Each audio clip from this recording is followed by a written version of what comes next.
In this lesson, we're going to be talking about building packets. We can use a couple of different tools to build packets. One of the ones I like is a tool called PackETH, which is the Ethernet packet generator.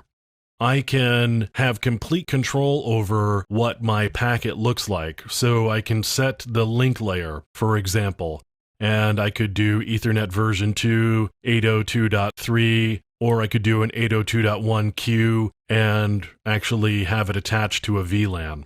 I need addresses here for my MAC. I would have to put a MAC address in for a source and a destination.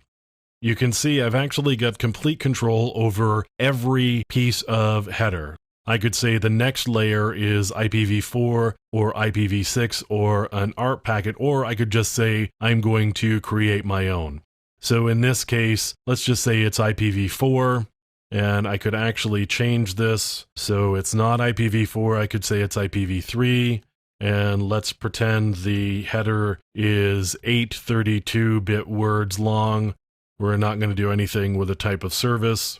So we're going to set the IP ID field, and protocol is going to be TCP. Here's where I can actually do some address spoofing. My destination IP address, let's say it's 192.168.1.1.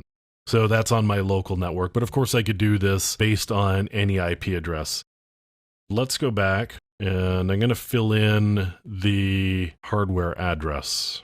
I'm going to copy that and make that my source address. Let's see if we've got something in the ARP table. So I do have an ARP entry there. So let's go back to PackETH and say this is my source address. And I'm going to put this into my destination address here.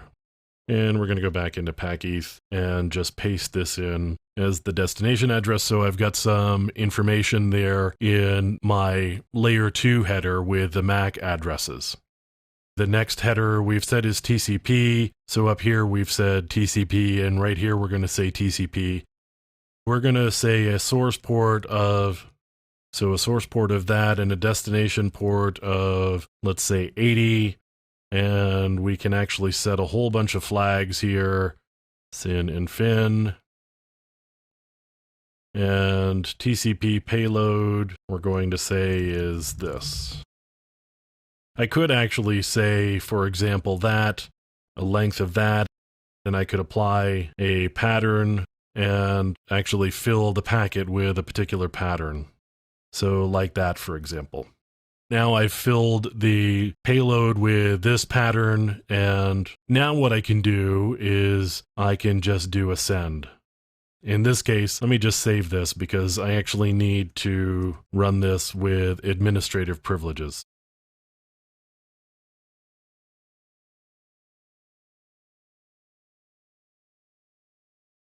Now we can load this.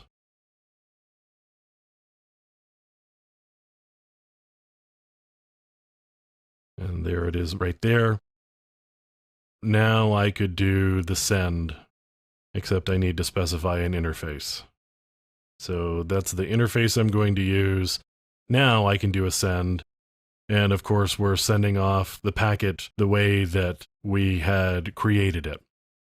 So that's PackETH. And again, you can do all sorts of interesting and crazy things with PackETH in order to create customized packets to send to systems. And you could do this for the purposes of testing to make sure things like applications can handle it, or you want to make sure that a particular IP stack on an embedded device, for example, can handle odd packets and it doesn't do things like crash or do other crazy things. So PackETH is pretty good for testing purposes, and as I said, you can set all sorts of different variables inside the different headers and create custom payloads and do all sorts of other interesting things.